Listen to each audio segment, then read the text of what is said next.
네, 우리 이 시간 하나님의 말씀 보겠습니다. 잠시 자리에서 일어나셔서 출애굽기 20장 12절 말씀, 우리 한 절 말씀 같이 한 목소리로 함께 읽도록 하겠습니다. 시작.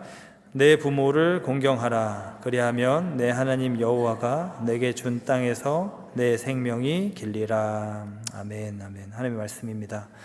네, 이 시간에는 우리 장수철 목사님 나오셔서 말씀 증거해 주실 때 큰 은혜의 시간 되시기를 바랍니다.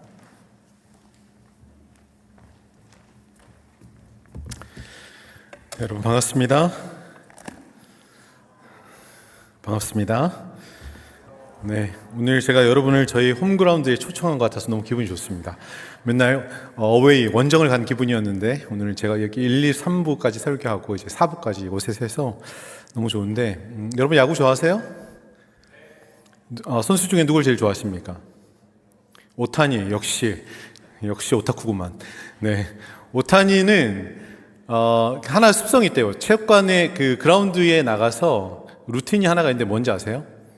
쓰레기를 줍는 겁니다. 떨어진 쓰레기를 줍습니다. 근데 그 친구가 왜 쓰레기를 줄까요? 돈이 좀 부족해서 그럴까요? 제가 알기로는 MLB에서 제일 많이 연봉을 받는 선수가 오타니인데 이 친구가 그라운드에서 늘 있으면 쓰레기를 먼저 줘요. 그러면서 하는 말이 인터뷰인데 그런 얘기를 해요.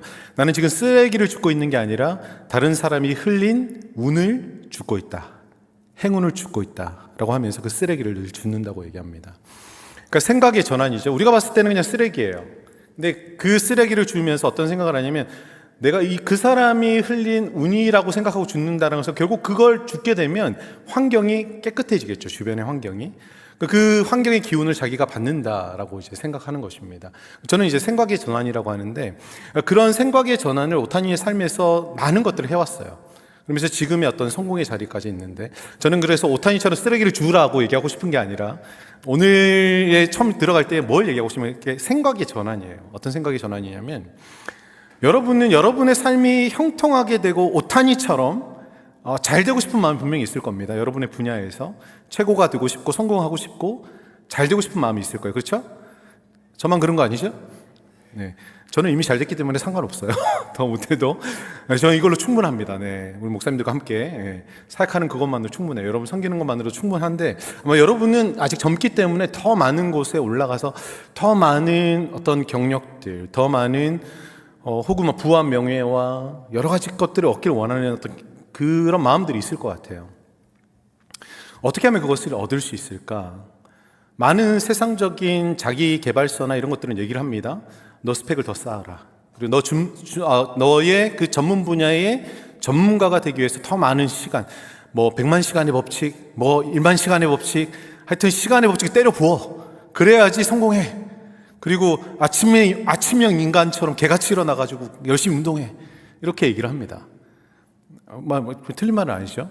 그런데 우리 생각을 전환을 가지고 와서 그럼 성경은 뭐라고 말하고 있는가? 성경이 우리의 삶의 성공과 번영과 잘 되기 위해서 성경은 뭐라고 얘기하는가? 성경은 많은 것들을 얘기해요. 그 많은 것들 중에 하나가 사실은 오늘 제가 여러분에게 말씀드리고 있는 부모님을 공경하는 거예요. 여러분 알고 계셨습니까? 여러분의 성공의 키워드 중에 하나가 부모님을 공경하는 것이라는 거 여러분 알고 계셨어요? 몰랐으니까 이렇게 얘기하겠죠. 네. 지금 얼굴이 처음 듣는 소리인데 이런 얼굴을 지금 눈빛을 저한테 계속 쏘고 있습니다. 제가 거짓말하는 게 아니라 신명기 5장 16절 말씀 한번 띄워주시겠어요?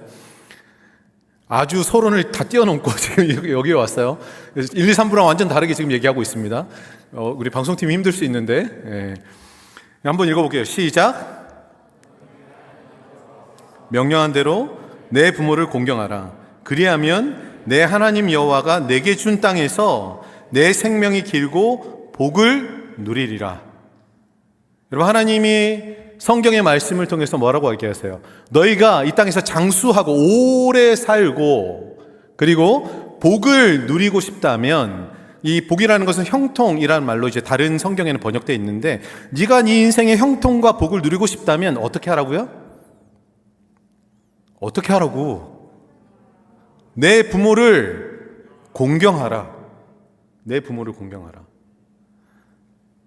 여러분 여러분의 부모를 공경하는 것이 아무것도 아닌 것처럼 여러분 생각할 수 있어요. 마치 사람들이 흘린 쓰레기를 그냥 줍는 게 이거 무슨 쓰레기인데 이건 무슨 의미가 있어 라고 하겠지만, 여러분 부모를 공경하는 그 안에는 어떤 하나님의 의미를 숨겨 놓으셨냐면, 여러분의 인생이 잘되고 형통하고 복되고 장수하는, 어떻게 보면 사람에게 가장 필요한 복들을 다 거기 안에 집약시켜 놓았다라는 거예요.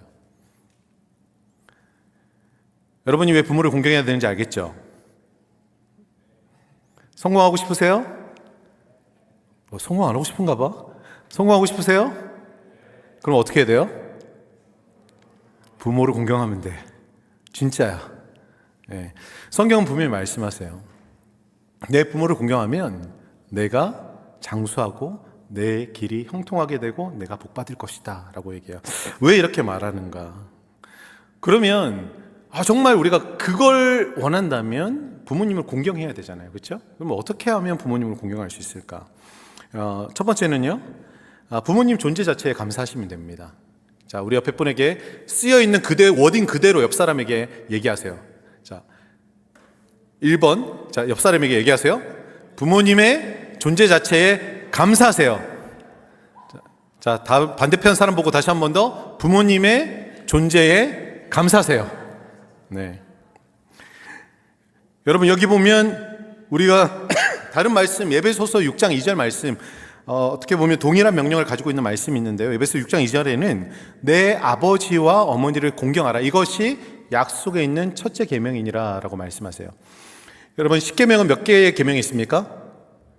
그렇죠. 잘했어요. 10계명은 10개의 계명이 있는 거예요. 역시 둘로스는 탁월합니다. 네. 10계명. 그러면 조금 더 어려운 걸 한번 해볼게요. 잘 맞추길 바라요. 이 10계명을 두 개로 나눠요. 사람과 하나님과의 관계 안에서의 계명이 있어요. 몇 개일까요? 임 목사님, 성경 공부 좀 시키세요. 10계명이 10개인지는 아는데 그 계명이 몇 개인지 모르잖아 지금. 몇 개일까요? 사실은 1계명부터 4계명까지 4개예요. 4개. 그리고 5계명부터 10계명까지 6개는 6개는 이거죠? 네, 6개는 사람과의 관계 안에서 지켜야 되는 계명이에요. 오늘 여기 에베소서에서 말하고 있는 약속에 있는 첫 계명이다라고 하고 있는 것은 사람과의 관계 안에서 지켜야 되는 계명의 첫 번째 계명이 바로 제일 중요한 계명이 부모 공경의 계명이라는 거예요. 그래서 5번째 계명은요, 5번째 계명은 내 부모를 공경하라라는 계명입니다. 그 뒤에 계명이 어떤 계명이 있는지 혹시 기억하세요? 뭐 6개 있는지도 모르는데 기억할 리가 있나? 네.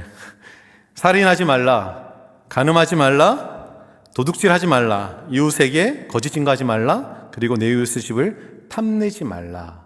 이게 총 6가지의 계명이 사람과 사람 안에서 지켜야 되는 계명입니다. 그런데 제일 첫째 되는 계명이 부모 공경이라는 거예요. 한번 생각을 해보십시오. 여러분은 만일에 6가지 계명이 있다면 여러분이 6가지 계명 중에 하나를, 가장 중요한 계명 하나를 픽하라고 한다면 여러분 무엇을 픽하시겠어요? 저는 부모 공경은 아닐 것 같아요. 제가 만일에 선택한다면. 왜냐하면 여러분, 사람 죽이면 어떻게 되죠? 깜빵 갑니다. 그것도 아주 오래 갑니다. 그렇죠? 남의 물건 훔치면 어떻게 돼요? 뭐 물론 비싼 종류에 따라서 달라져요. 아주 막 사기를 몇 천억을 쳐가지고 이제 가면 조금 길게 이제 가고, 좀 짧게 이제 남의 집 도둑질하면 짧게 가는데 어쨌든 감옥 가요. 그리고 다른 사람의 죄가 없는데 죄가 있다고 막 떠보려고 다니면서 그 사람을 무고하면 어떻게 되죠? 무고죄로 감옥 가요. 이것도. 네. 다른 사람의 이웃집 물건을 탐내면 그것도 마찬가지입니다. 그럼 우리가 생각할 때는 법적으로 책임질 수 있을 만한 어떤 그 형량을 봤을 때는 사실은 살인죄가 가장 중요한, 어떻게 보면 계명이 아닌가. 여러분, 부모 공경하지 않는다고 해서 깜빵하는 사람 있을까요? 저는 그런 적은 본 적 없어요. 물론 부모를 폭행하면 가죠. 근데 이제 부모님한테 뭐 이렇게 좀 이렇게 이러면 보면 너무 불경스러워가지고 제가 이 자리에서 말은 못하겠지만, 부모님한테 뭐 욕을 한다든지 부모님을 저주한다든지 그런다고 해서 법적으로 처벌받나요? 아니요, 그런 처벌받지는 않아요. 도덕적인 비난은 받지만 법적인 처벌은 받지 않습니다. 그럼 우리가 생각할 땐 이게 부모 공경이라는 계명보다는 어떻게 보면 하나님께서 제일 첫째 되는 계명을 살인하지 말라라고 주시는 게 더 맞지 않나? 하나님의 형상으로 창조된 인간을 죽인다라는 것 자체는 신학적으로 봤을 때도 가장 무거운 어떤 계명으로 여겨져야 되지 않는가라고 생각할 수 있습니다. 그럼에도 불구하고 하나님 뭐라고 말씀하십니까? 부모 공경이 가장 첫 번째 무겁고 중요하고 지켜야 되는 첫 번째 계명이다라고 얘기해요. 여러분 왜 그럴까요? 이유가 있겠죠, 그렇죠? 한번 이유를 살펴보겠습니다. 우리 창세기 1장 27절에서 28절 말씀인데요, 함께 읽겠습니다. 시작.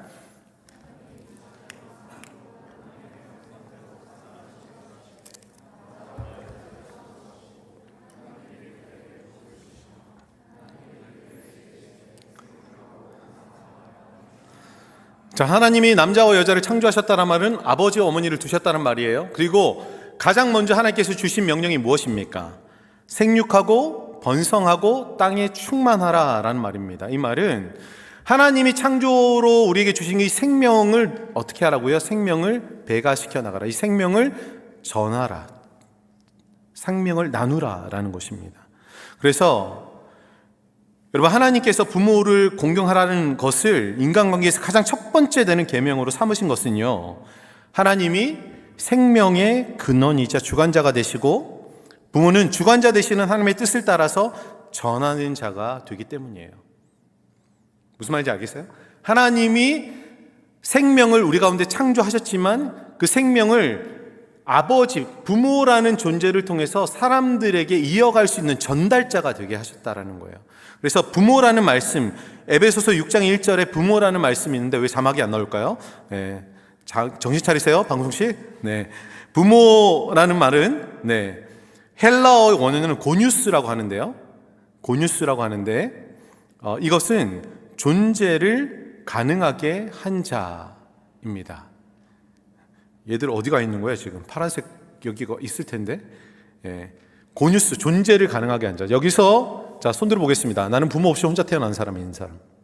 저는 부모 없이 이 땅에 태어났습니다. 네, 없죠. 다 부모가 있어요. 어떤 사람을 통해서 난 거죠? 부모라는 존재를, 나라는 존재를 가능케 하신 부모님이 계시기 때문에 우리가 있는 거예요. 네, 이제 나왔어요. 네. 여러분, 하나님이 주신 생명을 전달하는 부모를 공경하지 않는 사람, 그 사람이 타인을 공경할 수 있을까요? 여러분, 모든 교육의 출발은 어디서부터 출발하죠? 가정교육이에요. 가정 안에서 부모 공경을 온전히 교육받지 못한 사람은 사실은 타인에 대해서 공감하지 못하고 타인을 존중하지 못해요. 제가 아는 사이코패스가 아니죠. 뉴스에 나왔던 수많은 사이코패스들의 가정의 환경을 보게 되면, 제가 개인적으로 아는 사람들은 아닙니다. 오해하지 마세요. 뉴스에 나왔던 많은 사이코패스, 범죄했던 사람들의 모습을 보게 되면 그 가정이 철저하게 파괴되어 있는 가정이에요. 온전한 교육을 받지 못했어요. 그러니까 사람의 생명을 존중하지 않습니다. 그리고 사람들을 존중하지 않기 때문에 사람들을 무고하거나 그 사람들이 가지고 있는 것에서 탐하고 그 사람들을 비방하는 건 너무 쉽게 할 수 있는 것이죠. 왜 하나님이 부모를 공경하라라고 말씀하고 있냐면 바로 이 가정이라는 곳에서 우리가 부모 공경을 통해서 두 가지를 배우기를 원하시는 거예요. 첫 번째는 우리의 참된 부모 되신 하나님을 경외하는 것을 배우도록 하십니다. 그리고 두 번째는요, 내 이웃을 존중하고 사랑하는 것을 이 부모 공경이라는 계명을 통해서 배우게 하시는 거예요. 그래서 온전히 첫 번째 계명인 부모 공경에 대해서 철저하게 교육받은 사람이 사회로 나가서 타인을 해하지 않아요. 그런 사람들은 오히려 존중하죠. 도와주죠. 그래서 하나님은 다른 어떤 계명보다 제1계명으로 삼으신 것이 바로 내 부모를 공경하라라고 말씀하신 겁니다. 여러분 이해가 되시나요? 왜 부모를 공경해야 되는지? 여러분, 종교개혁자 마틴 루터는요 이렇게 말합니다. 아버지와 어머니는 하나님의 대리자들이다. 그들을 통해 하나님은 우리에게 몸과 생명, 음식과 음료, 집과 가정을 주신다. 그러므로 우리가 부모에게 감사하는 것은 하나님께 감사하는 것이다. 여러분, 부모님이 무엇인가를 해주었기 때문에 우리가 감사하는 게 아니에요. 무엇 때문에? 그분이 하나님이 주신 생명을 우리 가운데 전달해 주는 통로로 우리에게 계시기 때문에 그 존재 자체만으로도 충분히 감사할 이유가 있는 것입니다. 여러분, 부모님이 여러분에게 많은 것들을 해주셨어요. 사실은 여러분이 이 자리에 있기까지 많은 것들을 해주셨죠. 근데 어떤 그것 때문에 감사는 하지 마세요. 더 존재론적인 것, 나를 이 땅에 태어나게 하신 그것만으로, 그거 하나, 그 이유 하나만으로 충분히 감사하고도 남을 것이 넘친다라는 거예요. 왜 엄마는 이것도 안 해주고 아빠는 이것도 안 해주고, 그런 거 생각하지 말고요. 그러면 딱 한 가지만 생각하세요. 내가 부모님이 없었다면 내가 이 땅에 존재했을까? 그것만 생각하세요. 그러면 아마 감사가 절로 나올 겁니다. 여러분, 이것이 조건 없는, 부모에 대한 조건 없는 감사가 무엇이냐면 부모 공경의 사실은 출발이에요. 조건 없는 감사. 여러분, 부모님께 감사하세요? 생명을 주신 거 감사합니까? 진짜 감사하세요? 네. 그러면 여러분은 이제 부모 공경을 시작할 준비가 되어 있는 겁니다. 두 번째, 그럼 어떻게 이런 감사라는 부모 공경의 시작으로부터 부모를 진짜 공경할 수 있을까? 두 번째는요, 부모님의 지금 모습 그대로를 존중하세요. 자, 옆 사람 보고 다시 한번 얘기합니다. 부모님의 지금 모습 그대로를 존중하세요. 부모님의 지금 모습 그대로를 존중하세요. 여러분, 공경하다라는 뜻의 원어적인 뜻은 무겁다라는 뜻이에요. 무겁다. 이 무겁다라는 말은 히브리 말로 카바드라고 하는데요. 이거 다른 말로 이제 번역하면 영광이라는 뜻이에요. 그러니까 하나님의 영광의 그 무거움인데 이걸 공경이라는 단어와 같이 어근을 해서 사용하고 있다는 거죠. 그러면 이 공경하다라는 말이 어떻게 번역되냐면 여기 앞에 보이는 것처럼 영광스럽게 여기다, 존귀하게 여기다, 가치 있게 여기다. 그러면 부모를 공경하라라는 말은 뭐죠? 부모를 영광스럽게 여기라. 그리고 부모를 존귀하게 여기라. 부모를 가치 있게 여기라 라는 말이에요. 여러분, 부모님을 그렇게 여기고 계세요? 네, 그렇게 여긴다고 일단 치고, 네. 근데 흥미로운 사실은 이 무거움이라는 반대말, 부모님과의 관계 안에서 이 무거움이라는 단어의 반대말로 이제 사용하고 있는 게 뭐냐면 가벼움인데, 신명기 27장 16절은 또 이렇게 말씀합니다. 함께 읽겠습니다. 시작. 경홀히 여기는 자는 저주를 받을 것이라 할 것이요 모든 백성은 아멘 할지어다. 여러분, 부모를 경홀히 여기다, 이 말은 무슨 말이냐면 가볍게 여기다라는 말이에요. 여러분, 경외할 때는 뭐죠? 공경할 때는 무겁게 여기는 거예요. 근데 경홀히 여길 때는 가볍게 여기는 거예요. 무겁게 여길 때는 하나님이 뭐 주신대요? 복 주신다고 하셨죠? 가볍게 여길 때는 어떻게 해요? 저주하시겠다고 말씀하세요. 저주하시겠다고 말씀하세요. 이게 성경이 우리 가운데 가르치고 있는 거예요. 여러분, 부모님을 정말 무겁게 생각하세요? 존중하고 계세요? 좋습니다. 좋아요. 복 받을지어다. 네. 여러분이 지금은 잘 모르실 수 있는데, 그러니까 제 나이대가 되면, 그러니까 조금 더 이제 부모님이 나이가 드시게 되면 부모님의 모습을 보게 됩니다. 어떤 모습을 보게 되냐면, 우리 부모님이 더 이상 히어로가 아니구나. 우리 부모님이 더 이상 큰 산과 같은 분이 아니구나라는 걸 경험할 때가 있어요. 지금은 아직도 여전히 여러분의 부모님은 조금 더 젊으실 수 있습니다.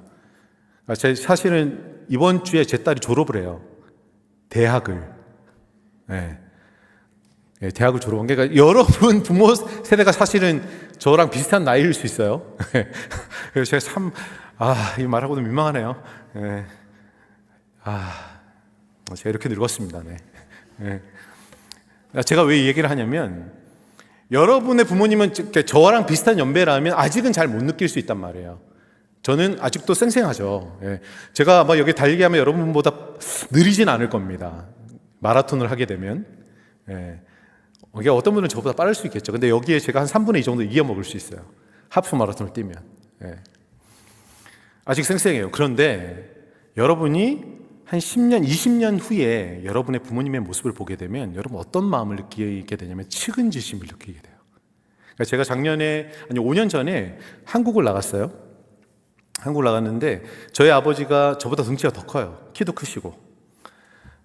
저희 어머니가 저를 볼 때마다 항상 하시는 말씀이 있습니다. 어떤 말이냐면 네가 어릴 때 못 먹어서 이거밖에 못 컸다고요. 네. 제가 잘 먹었으면 어떻게 됐을까요? 아마 골리앗처럼 됐을 겁니다. 네.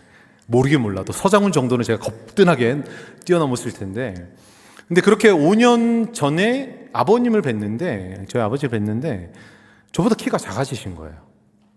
네, 깜짝 놀랐습니다.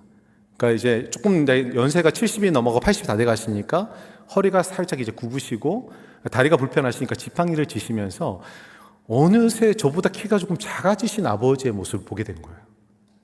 깜짝 놀랐어요. 우리 아버지가 이러신 분이 아닌데 왜 이렇게, 쉽게 얘기하면 우리 아버지가 왜 이렇게 작아지셨지? 그 말은 표면적으로만 작아진 게 아니라 그냥 제 마음 안에서도 그렇게 느껴지는 겁니다. 안타까운 마음이 있었어요. 그런데 여러분, 그런 마음이 들 때 어떤 또 생각이 있냐면, 이전에는 내가 부모님한테 기대가지고 부모님의 그 큰 산, 큰 품 안에 내가 살아가야 하지만, 또 어떤 마음이 있냐면 이제는 내가 부모님을 책임져야 하는 때인가. 근데 이게 이제 좋은 방향으로 나오면 좋은데 좋지 않은 방향으로 나올 때는 뭐냐면 부모님에 대해서 우리가 권위를 무시하는 경향이 있어요. 부모님이 옛날에는 그랬지만 지금은 제가 다 책임져야 되니까 부모님 그냥 가만 계세요. 그러니까 저희 나이 때는 그런데 여러분 나이 때는 그게 어떻게 발휘되냐면, 알려드릴게요. 엄마가 전화했는데 계속 잔소리해요. 여러분 어떻게 하죠? 잔소리 그만해! 끊어버려. 또 엄마가 몰라가지고 핸드폰 어떻게 하는지 물어봐요. 어제 가르쳐줬어. 근데 오늘 또 물어봐. 여러분 어떻게 하죠? 짜증을 내기 시작합니다.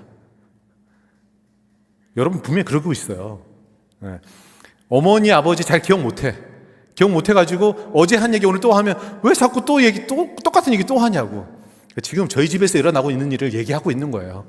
저희 딸들이 저희 아내에게 그렇게 하고 있어. 사실 저희 아내가 요즘 깜빡깜빡 하거든요. 애를 넷을 낳다 보니까 깜빡깜빡해요.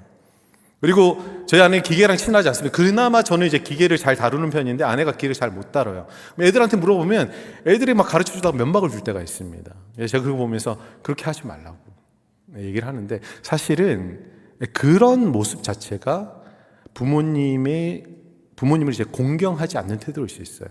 어릴 때는 우리가 그렇잖아요. 내가 잘 모르고 이러니까 부모님에 대해서 의존하게 되니까 우리가 공경하는 것처럼 보이지만, 진짜 공경은 내가 컸을 때의 부모를 어떻게 대하느냐에 따라 나오는 거예요. 여러분 나이 들면 잘 모를 수 있습니다. 깜빡깜빡 할 수 있어요. 잘 못 챙길 수 있어요. 그래서 여러분이 있는 겁니다. 챙겨드리라고. 여러분 어릴 때 한번 생각해 보세요. 여러분 뭐 먹으면 흘리면서 먹을 때 부모님이 그거 다 닦아주셨어요. 밥 못 먹으면 입 떠가지고 먹여주셨어요. 그렇지 않나요? 그리고 또 어떻게 하셨어요? 여러분 막 똥오줌 못 가릴 때 어떻게 하셨습니까? 여러분 기저귀 채워가면서 똥오줌 갈아주셨던 분이 누구예요? 부모님 아닙니까?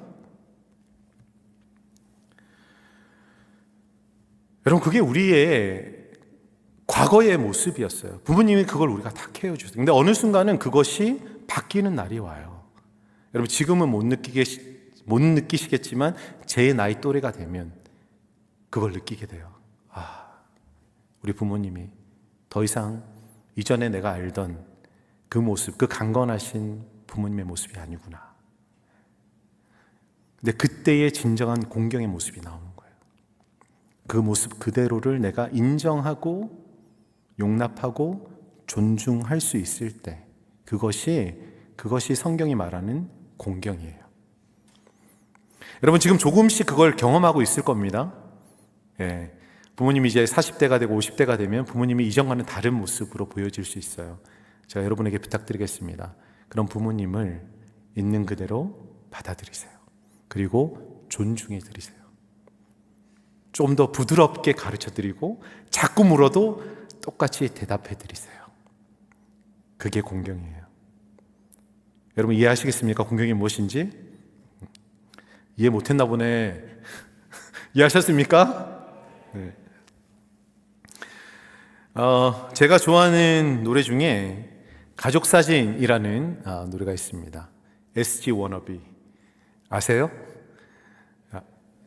아는 사람은 저랑 같은 세대. 갑자기 모르고 싶어지죠? 네. 자, SG 워너비 김준호 이 가수가 2020년에 가족 사진이라는 노래를 발매했습니다. 혹시 이거 들어보신 적 있는 분? 네, 몇 분 계시네요. 오늘 집에 가서 꼭 들어보세요. 왜냐면 제가 가요를 여러분에게 들으라고 권장하는 이유는 딱 한 가지입니다.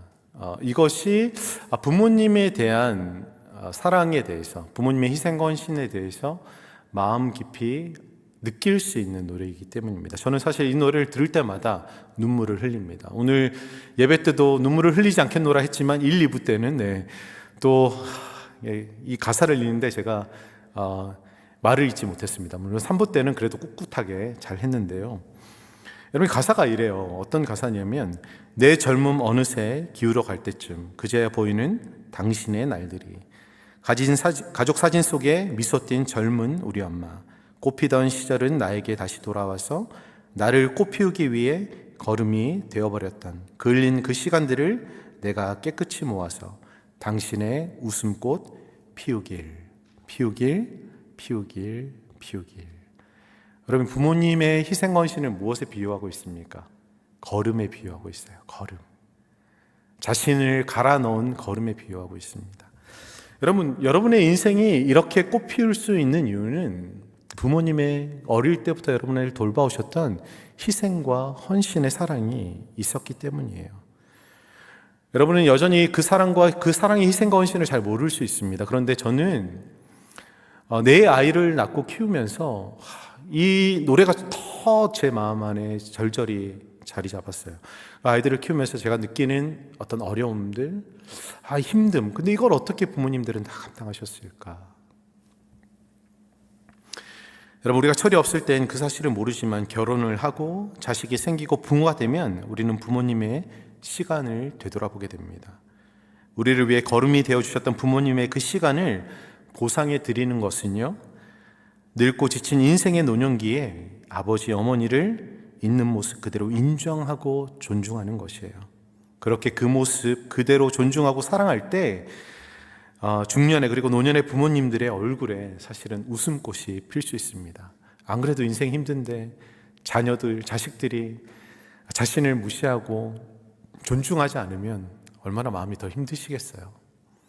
여러분, 부모님의 존재만으로도 감사하고 있는 모습 그대로를 존중하면서 섬기는, 이것이 주님이 우리에게 말씀하신 공경의 출발입니다. 근데 솔직히 말씀드리면 이렇게 공경하기가 쉽지가 않아요. 저는 오늘 이 말씀을 준비하면서 첫 번째, 두 번째 이 말씀을 준비하면서 마음 안에 너무 무겁고 걸리는 하나가 있었습니다. 왜냐하면 어떤 사람들은 정말 좋은 부모 밑에서 잘 양육받아서 성장한 사람도 있습니다. 그러나 그렇지 못한 사람들도 있기 때문이에요. 무책임한 부모 밑에서 정말 방치된 삶을 살아온 사람들도 분명히 있습니다. 그리고 부모의 사랑보다는 어떤 부모의 강압과 때로는 폭력에 얼룩져서 그 인생의 깊은 상처를 가지고 살아가는 사람들도 우리 가운데는 있습니다. 여러분, 그런 사람에게 부모님 존재 자체를 감사하세요. 그리고 부모님의 있는 모습 그대로를 받아들이고 존중하세요 라고 하는 것은 어떻게 보면 가혹한 형벌일 수도 있겠다라는 생각이 들었습니다. 아마 제 설교를 들으면서 첫 번째, 두 번째 말에 동의하지 못했던 사람들이 있다면 아마 그런 마음 때문이 아니었을까라는 생각이 듭니다. 맞습니다. 우리의 힘으로는 부모님을 공경할 수가 없어요. 우리의 힘으로 부모님을 온전히 용납하고 존중할 수 없습니다. 여러분, 그럼에도 불구하고 성경은요, 우리 가운데 말씀하세요. 내 부모를 공경하라. 내 부모를 공경하라. 한번 말씀을 다시 한 번 더 띄워주시겠습니까? 가로가 있는 부분인데요. 출애굽기 20장 12절 말씀. 여기 보시면 제가 가로를 쳐놨죠. 땡땡땡 부모를 공경하라라고 이렇게 쳐놨습니다. 여러분, 성경이 재밌는 사실은요, 여기에 조금 의미를 제가 담은 것인데요, 어떠한 부모를 공경하라라고 수식어가 없다라는 것이에요.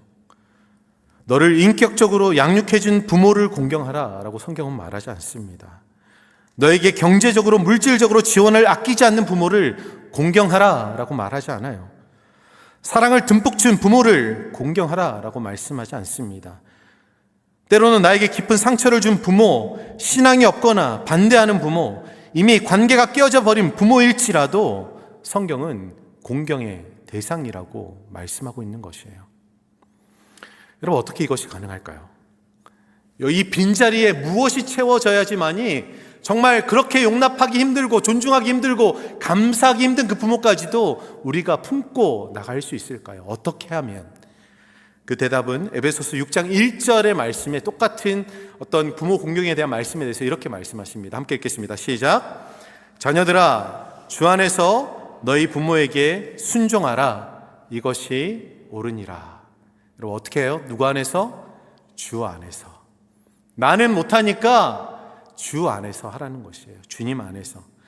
여러분, 주 안에서 부모를 공경하라는 말은요, 부모의 죄나 역기능적인 행동, 폭력까지도 수용하라는 뜻은 아닙니다. 주 안에 나 자신을 보호하기 위해서 건강한 거리와 경계를 유지하지만 그럼에도 부모를 향한 저주나 비방을 쏟아내지 않고 그 존재를 함부로 대하지 않는 태도가 바로 공경입니다. 그리고 내 힘으로는 용서가 안 되기 때문에 먼저 하나님께, 예수님께 나아가 기도하는 것입니다. 예수님과의 연합과 복음의 능력이 내 안에 살아 움직이며 역사할 때에 내 안에 있던 그 아픔과 상처들이 치유되고 회복될 때 비로소 부모를 미움의 대상이 아니라 나의 부모님도 연약하고 불쌍한 한 사람의 인간이구나 라는 것을 깨닫게 되면서 측은지심으로 그 영혼을 용납할 수 있게 되는 것입니다. 여러분, 이것을 본질적으로 가능하게 하는 순종이 있어요. 주 안에서 어떻게 보면 주 안에서 어떻게 할지 모르겠습니다. 에베소 5장 18절 보면 이렇게 말씀하세요. 술 취하지 말라. 이는 방탕한 것이니 오직 성령의 충만함을 받으라. 역시 목사님은 또 깔때기로 성령 충만해야 모든 것이 다 가능하다고 말씀하시는군요 라고 생각할 수 있지만 아니요, 깔때기가 아니에요. 정말 성경 본문이 그렇게 얘기하고 있어요. 여러분, 에베소 5장 18절은요 6장과 사실은 연결되어 있습니다. 성령의 충만함을 받으라라는 이후에 5장 마무리할 때쯤과 또 6장의 초반에 어떤 말씀이 반복되냐면 찬양하라, 감사하라, 복종하라, 순종하라, 부모를 공경하라, 이런 말씀들이 쭉 이어져요. 근데 흥미로운 사실은요, 이 말씀 안에서 성령의 충만함을 받으라라는 말이 동사이고 그 나머지 찬양하라, 감사하라, 복종하라, 순종하라, 공경하라는 동사가 아니에요.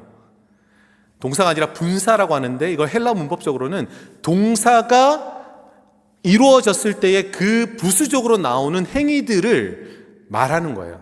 그러면 다시 말하면 성령의 충만하라, 성령의 충만함을 받으라, 그러면 찬양하고 감사하고 복종하고 순종하고 공경하게 된다라고 성경이 얘기하고 있는 겁니다. 여러분, 부모 공경하려면 성령 충만해야 돼요. 율법은 우리에게 무엇을 해야 하는지 알려주지만 그것을 행할 수 있는 마음이나 능력을 주지 못합니다. 그러나 우리가 주 안에 거하고 성령으로 충만할 때 성령께서는 옛사람의 완악한 습성을 쫓아 분냄과 미움으로 일관하던 부모에 대한 나의 태도를 새롭게 하십니다. 그리고 우리의 굳은 마음을 부드럽게 하시고 닫힌 부모와의 관계의 문을 여셔서 우리가 정말 부모 공경을 할 수 있는 은혜를 허락해 주신다라는 것이에요. 여러분, 이 자리에 있는 어떤 형제 자매들은 그럴 수 있겠습니다. 부모라는 단어 자체만으로도 상처가 되는 사람이 있을 수 있어요. 그러나 주님은 우리에게 너의 힘으로 되지 않기 때문에 내 안에 거하고 성령으로 충만하라 라고 말씀하십니다. 우리 사랑하는 둘러스 청년 여러분, 성령의 도우심을 신뢰하면서 내 힘이 아닌 복음의 능력으로 주님이 우리에게 주신 부모 공경의 계명을 온전히 이루어갈 수 있는 저와 여러분이 될 수 있기를 주님의 이름으로 축원드립니다. 축원드립니다. 여러분이 그렇게 공경하면 어떻게 된다고요? 하나님이 여러분에게 복을 주십니다. 여러분이 하는 모든 일 가운데 형통의 길로 인도해 주실 것이에요. 여러분, 세상이 말하는 많은 것들에 집중하지 마세요. 성경이 말씀하고 있는 그것에 집중하세요. 그러면 여러분이 알지 못하는 그 순간 하나님께서 여러분의 길을 가장 형통한 길로, 가장 복된 길로, 가장 완전한 길로 인도해 주실 줄 믿습니다. 그 중에 하나가 바로 부모를 공경하는 것입니다. 우리 옆 사람에게 얘기할까요? 부모 좀 공경하자. 부모님 좀 공경하자. 네, 협박을 하세요. 안 될 것 같으니까. 네. 기도하겠습니다. 오늘 주신 말씀 기억하면서 좀 기도하기를 원합니다. 여러분 부모님 공경하고 계십니까? 부모 공경의 의미는 앞서 말씀드린 것처럼 부모님의 존재 자체만으로 나에게 생명을 주신, 이 땅에 태어나게 하신 그 하나만으로도 감사하는 것입니다. 그리고 부모님이 어떠한 조건 가운데, 그분이 건강하고 재력이 있을 때나 없을 때나, 그분이 건강하거나 부모님이 건강하지 않을 때나, 모든 때에 그 아버님의, 그 어머님의 권위를 인정하고 그분의 가치를 존중히 여기는 것, 그것이 바로 공경이에요. 그리고 때로는 이것이 우리의 힘으로 되지 않을 때가 있습니다.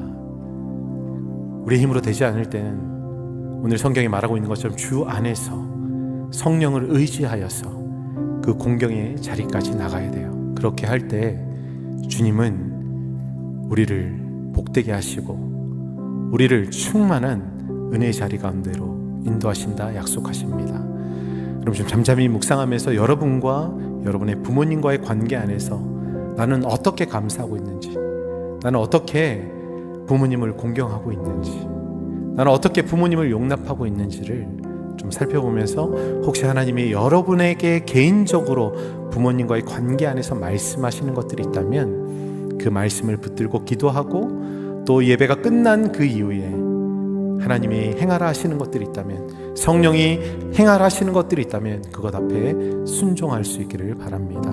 우리 함께 기도하겠습니다.